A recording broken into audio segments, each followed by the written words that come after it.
today I'm going to talk about the topic called The Politics of AI as a Medium for Artistic Practice. This title may sound abstract for now, but I will unfold it with examples of my research and works. I think we need to consider taking this slow process of investigating what medium we are bringing to our work and creative practice.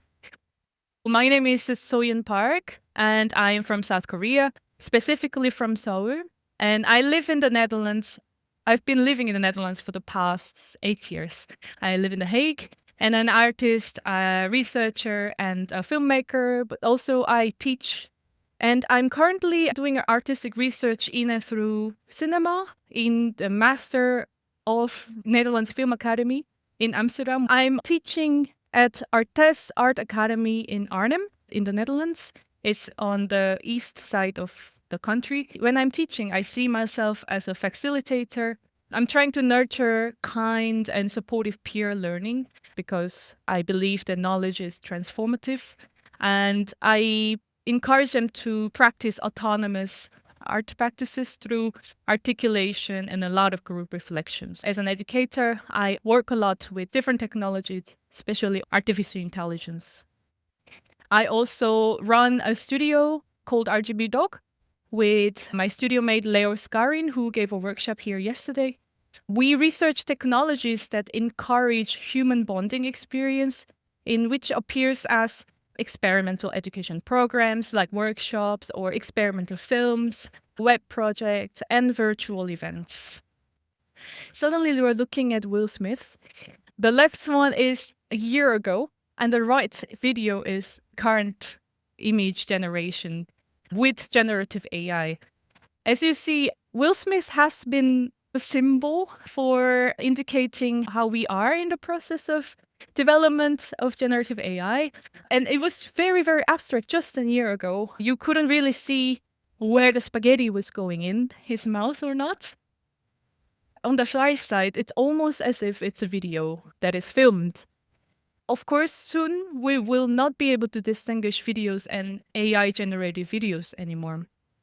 Living in between, flooding generative AI images, from illustrations to commercials to NFT and films, and different type of images in different cultures, I find the importance in a conscious understanding of what we create with AI. So I think when styles and depictions and length and resolution can be all AI generated, what does it mean to make images in the age of AI?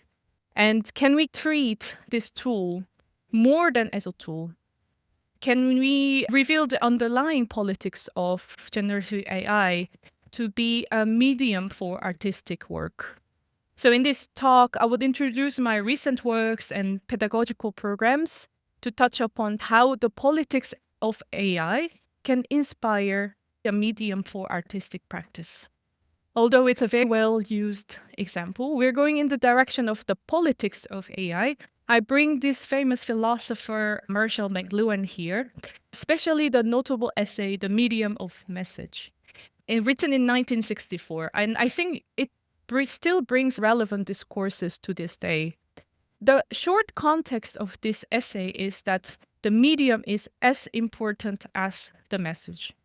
As we explored historically in paintings, photography, and new media art, we can think of what are we bringing to our creative work at this moment, and what are the underlying histories, politics, and certain narratives in the tools we use to build our work. We have taken a lot of time over that history, and now I feel like it's a moment to deeply investigate what kind of image we are making with generative AI. So this book is designed to depict itself as an extension of the reader holding the book with the fingers. The action of reading also takes part in the medium. And I find this multidimensional background of media technology importantly extends the work itself. We must mention the philosopher and scholar Donna Haraway and her notable essay Cyborg Manifesto, published in 1985, while we talk about technology as an extension.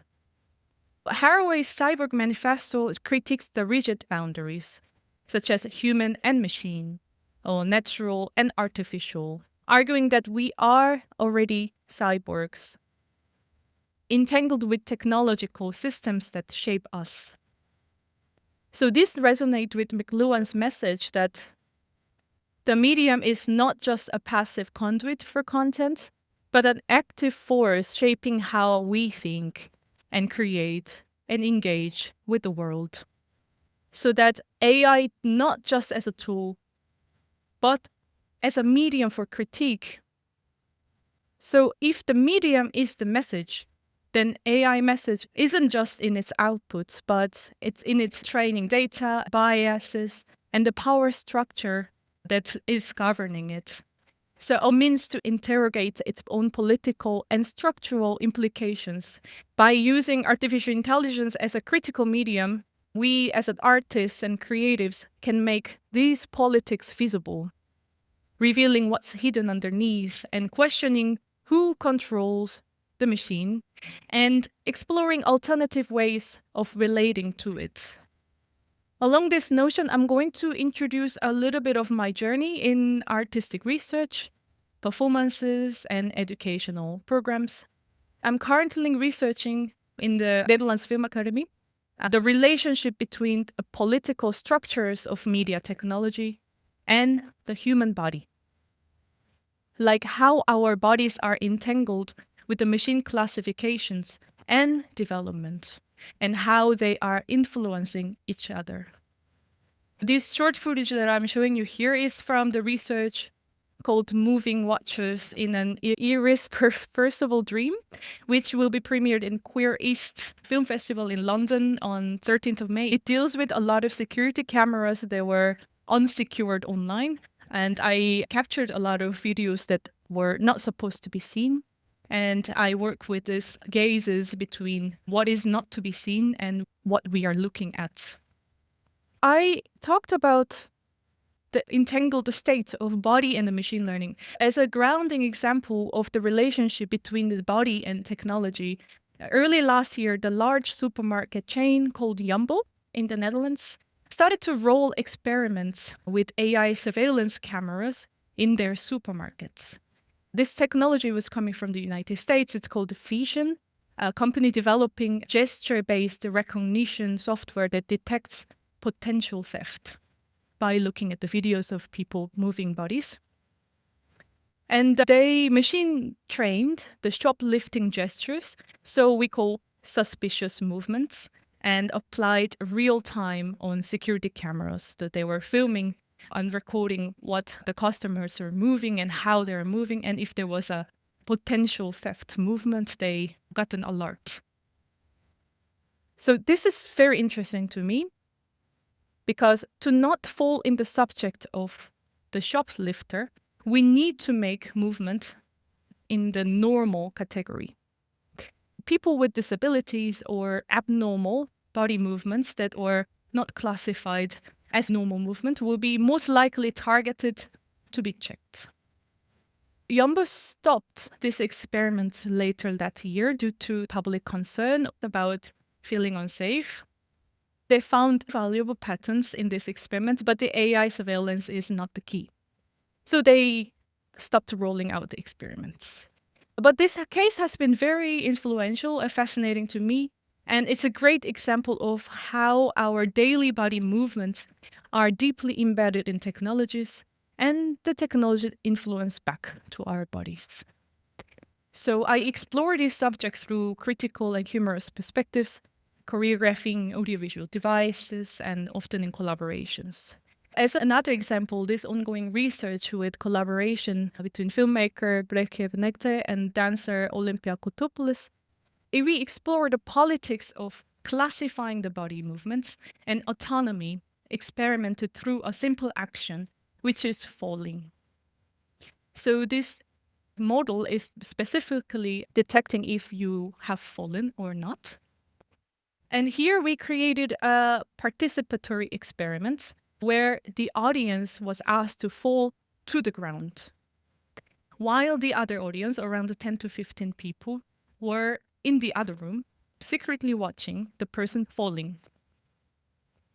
So one person was falling in this small room, and then the other people, as the audience or classifiers, were watching if this person was falling. So the audience was asked to fall 3 times in total. And first we asked, what is falling for you? What is the subjective meaning of falling for you? And the second time, looking at the screen with the machine learning model called fall detection, like I showed you earlier. So this model is specifically developed to be used in elderly homes. The model was trained. We investigated the images used to train with.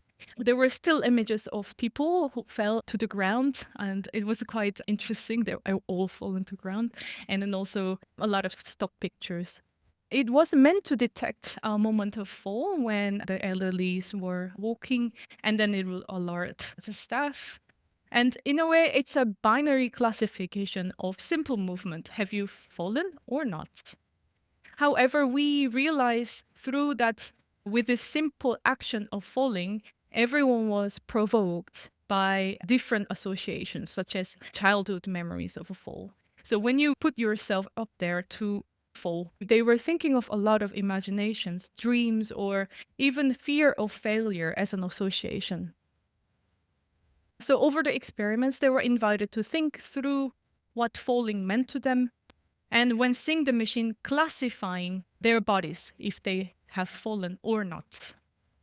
And one last time, they were asked to fall correctly. So what is the correct fall that you think? It is correct without machine learning. So the other room was deciding in the room, this person has fallen or not. This was the video of people who were discussing very seriously. They had to judge in the end the accuracy of a fall by giving a green or red. So has this person fallen or not? Suddenly they have to fit their opinions into these binary classifications.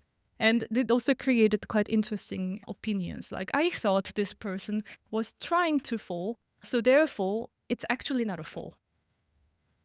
Or I thought this person didn't really risk anything, so how can we call it a fall? So on. So this research is ongoing. We also asked people to write about what falling meant to them, and it explores the individual's beautiful subjectivity in the bodies by asking them to let your control go. So how we create classifications that force our bodies to fit in the binary systems of power is also an ironic part of the experiments.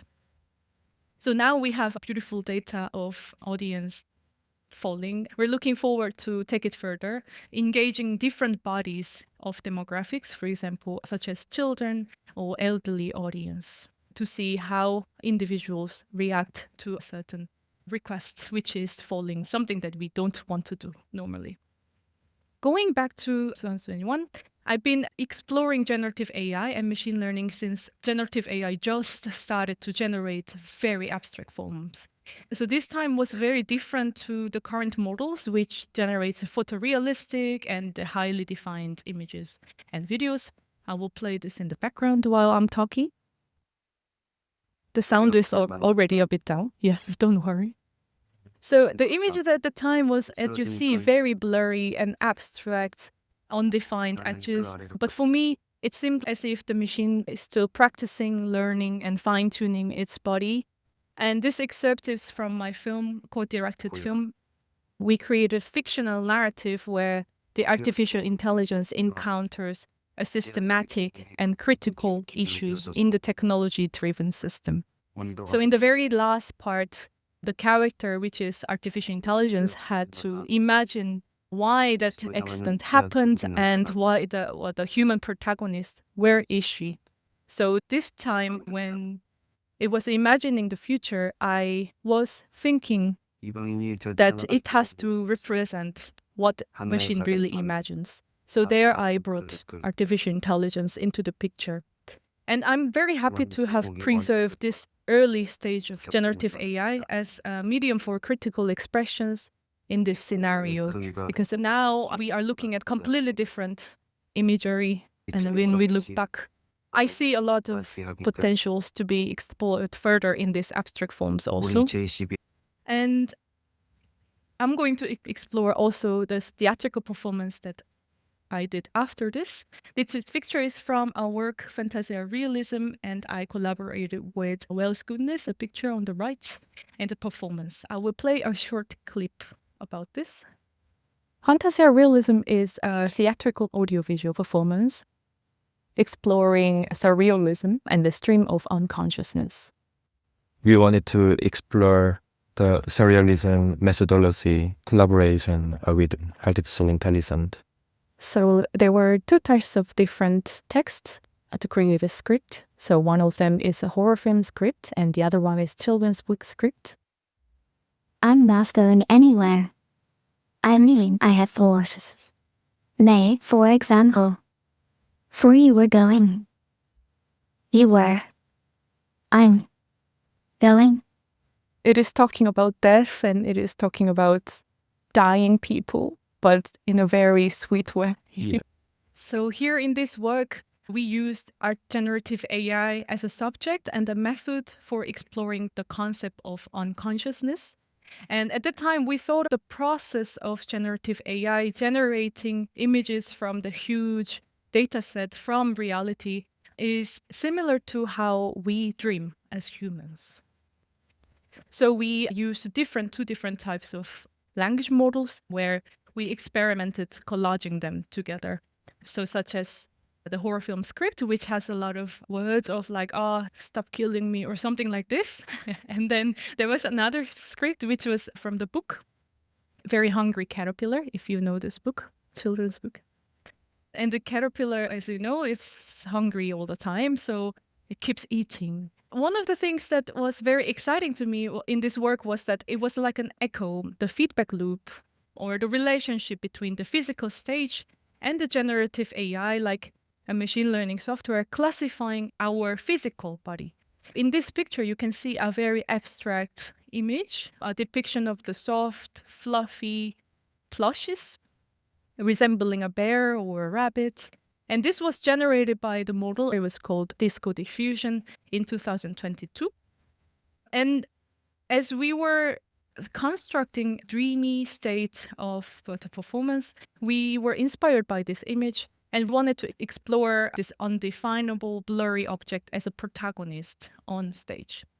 We decided to give this image to our stage designer, Mika Stocks, and he went to a lot of secondhand shops and made this plush, inspired by the image. And also we took this image to go back to the software and regenerate digital version of this image. And this very importantly functioned in our stage. So this is one of the pictures on the stage. It was so scary. There were some kids in the audience. They cried and left. So this was Fantasia Realism. The next one I would like to introduce is related to the limitation of generative AI as a crucial evidence from reality. I would like to also unpack what it means. Together with my team at the studio RGB Dog, we've been building a project called Volumetric Interviews, where we interview active artists, designers, researchers, collectives who are building meaningful communities with their creative use of technologies. And this is a short video of this. We have 3 episodes now on YouTube, so if you're interested, you're welcome to watch. And I will show you a quick clip of what this interview series is.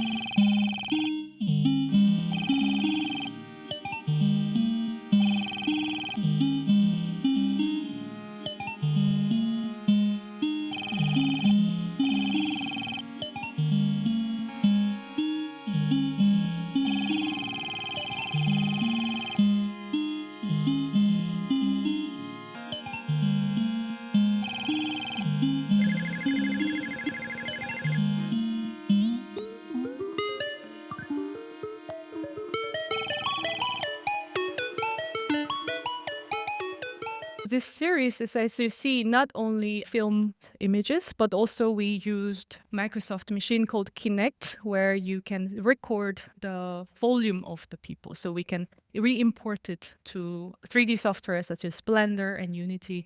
And throughout the episode, you will see different side of these interviews by different cameras in the 3D environment. For the most recent episode, we have interviewed a collective called Now You See Me Moria. And it's an online project in collaboration with Spanish photographer Noemi and many people living in refugee camps in Moria in Greece. And for explaining what we learned from this process and how we use technology, I would like to show you a very short clip from Now You See Me Moria that is made 3 years ago. My name is Noemi. I'm a Spanish photographer and picture editor living in Amsterdam. This is Amir. And this is Quativa, with his daughter. With 7,000 other people, they are stuck in the misery of Camp Moria. In August last year, we started sharing the photos of their life in the camp on Instagram. Many of the stories were picked up by the media, but nothing has changed yet. In February, we reached out to designers to turn the pictures into posters. 460 graphic designers from all over Europe responded by uploading their designs. Countless people across the European Union downloaded and printed them. On Valentine's Day, posters appeared on the windows of their homes, as well as across towns in 27 countries. And they were used in demonstrations in front of official EU buildings. But nothing has changed yet. Now, we wish to turn the posters into a large format action book, holding more than 500 pages to physically express the existence of the people in Camp Moria, to be given by you to local and national politicians and libraries, actions to be shared with media. The pages of the unbound version of the book can be turned into exhibitions, large and small, to be shown by cultural centers, museums, festivals, or simply on the street. The people of Moria must be seen, must be heard. They live in conditions for which we are all responsible. Time to act. Time to change the failing EU migration policy. Let's have that courage together. This campaign was made 3 years ago and was very successful. It brought a lot of people's voices and strengths together. So then book became published and it was printed in a lot of places all over the Europe, and people would take this prints out and put it on the walls and everywhere on the street. Even at the exhibition at Stedelijk Museum, they shared awareness. This project is still ongoing because not every problem is solved, and it's on Instagram, and it's a great example of how technology and cultural practice can connect to bring an impact to society. One important fact about this project was that Camp Moria got burned because there was big fire, and after that, journalists and photographers were not welcome to visit the camp. So we didn't really know anything about what was happening in the camp. So then people in the camp took initiatives to connect to people outside, to share the awareness. So on their Instagram page, they have a lot of videos and images. I was thinking to bring this compelling story in connection to our interview series.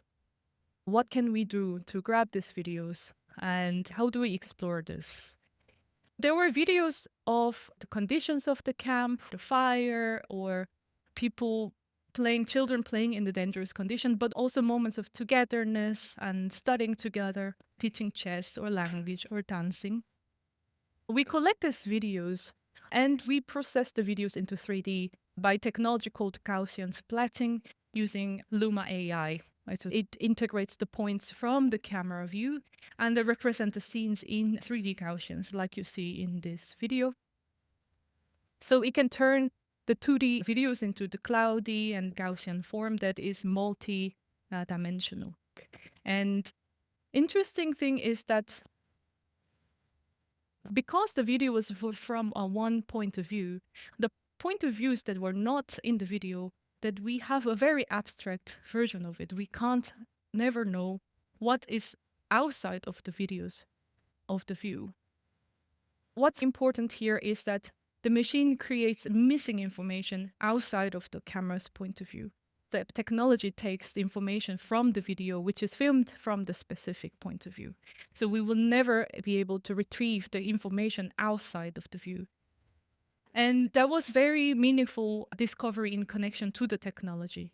We found that it is reflection to the condition in the camp that we will never be able to fully experience. And also the isolation of information that is inaccessible, even with attempts from the inside of the humanitarian crisis. Currently, we are working on releasing this episode and sharing the stories meaningfully.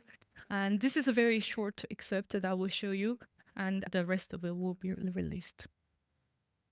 We started Amir and me alone, and on the way we have had many people who has collaborated in the project, from people who is living inside of the camp, like Quativa, Ali. Later on in January of 2021, Mustafa also joined. But luckily, with the people that we started, luckily at some point they were able to leave the camp, and now they are in some countries in Europe, and more people who are living inside of the camp start joining, like Reza, Atina, Mahmoudi. Yeah, maybe more than 50 persons who are from the camp have been collaborating.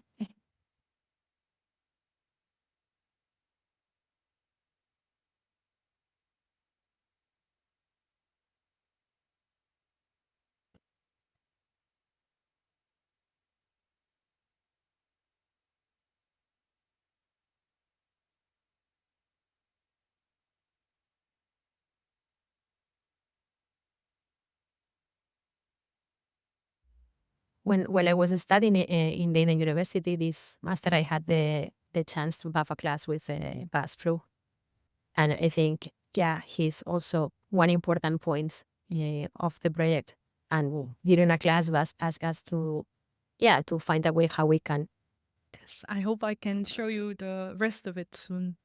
So as I've been talking about this, the way technology is constructed takes important role in the narrative. So by formulating this observation framed in the format of a verbal and intimate interview, we hope that we can deliver stories of the marginalized in a meaningful way. So I will finally introduce the educational program that I formed as a workshop format, which is called the Unflattering Dataset of Machine Learning. This has run 3 times in Design Academy Eindhoven in the Netherlands and Artes Academy in Arnhem. And this workshop is inspired by the book Atlas of AI, written by Kate Crawford, in which she maps out the world in relation to the construction of AI, from the extraction of the materials to build the machines to the distribution of the project. And in this book, she talks about the politics of ImageNet, the large image dataset that is taken as a base of a lot of modern contemporary and hard and software.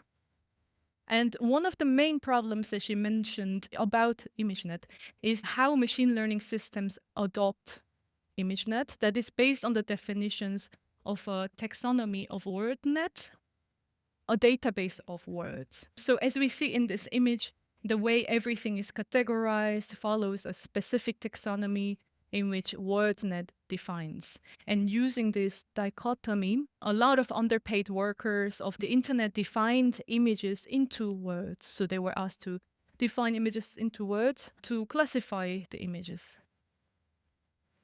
And this work was also introduced in the book. It's called ImageNet Roulette. It was a project by Kate and Trevor Paglen.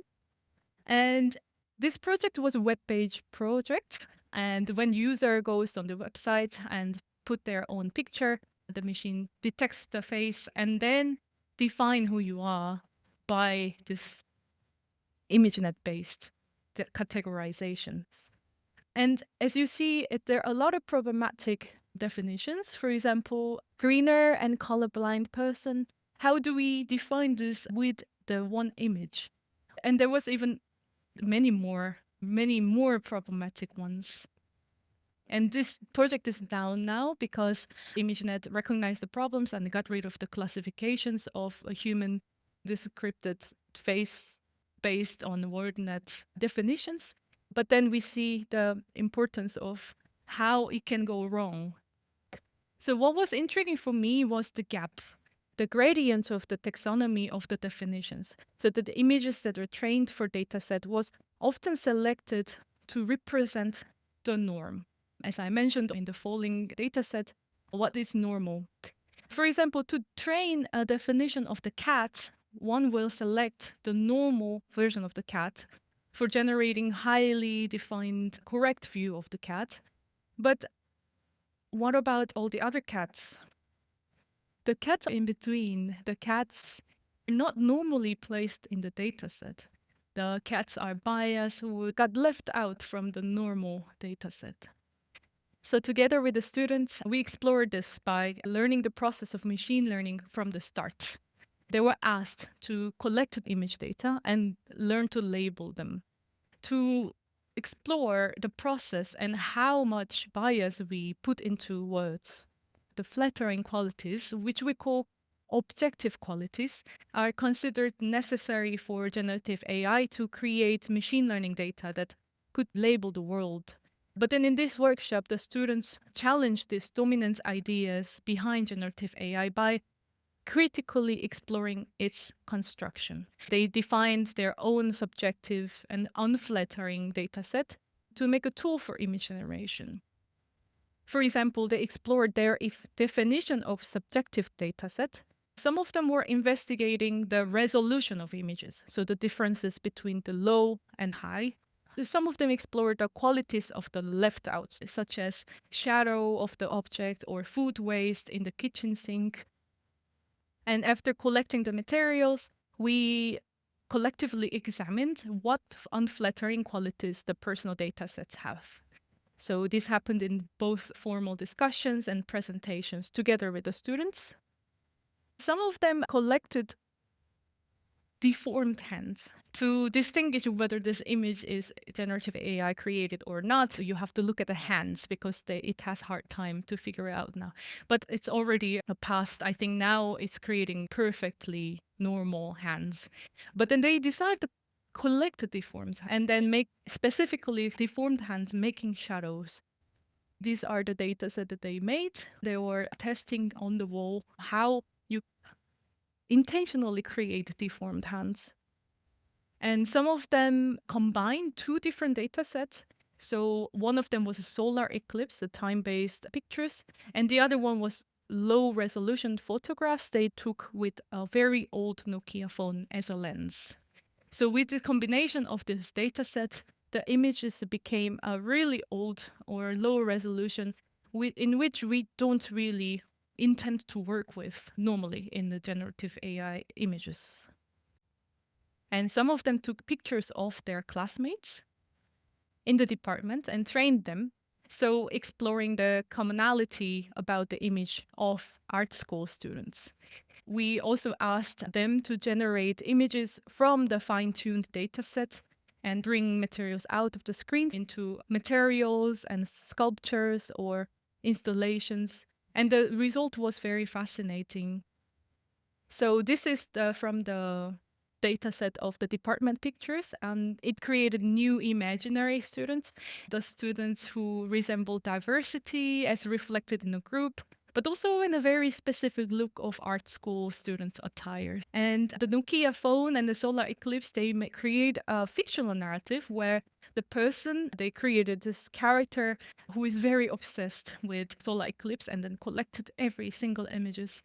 They created this wall with a lot of pictures of this fictional character with a story in the video. And images of deformed hand.